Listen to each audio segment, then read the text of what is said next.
Gate வந்து பாத்தீங்கன்னா ice cream சாப்பிடும்போது தெரியாம ஐஸ்கிரீம் பாத்தீங்கன்னா காஸ்ட்லியான பெயிண்டிங்ல வந்து கொட்டிடுது. அதை அழிக்க ட்ரை பண்ணுது. பட் இருந்தாலும் வந்து பாத்தீங்கன்னா அது போகவே மாட்டேங்குது. சோ அதனால அதே போல ஒரு பெயிண்டிங் வந்து பாத்தீங்கன்னா அது செஞ்சு அந்த இடத்துல வந்து ரீப்ளேஸ்மெண்ட் வந்து பண்ணிடுது. சோ அப்ப வந்து பாத்தீங்கன்னா அது கொஞ்சம் லைட்டா பயமா தான் இருக்கு. சோ இப்படி இருக்க சமயத்துல இன்னொரு கேட் வந்து பாத்தீங்கன்னா அந்த பக்கமா வரும்போது ஜூஸ் வந்து தெரியாம அந்த பெயிண்டிங்ல வந்து கொட்டிடுது.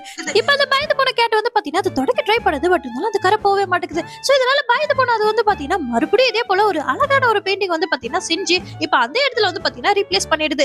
சரி இந்த டைம் யாருக்கும் தெரியக்கூடாது சொல்லிட்டு அந்த கேட்டும் வந்து ஓடிடுது. இப்ப 2 கேட்ட வந்து பாத்தீங்கன்னா அந்த பக்கமா வரும்போது இப்ப இந்த பெயிண்ட் பண்ண அந்த ஒரிஜினல் ஓனர் அந்த இடத்துக்கு வராரு. இவங்கள ரொம்பவே சந்தேகமா பாக்குறாரு.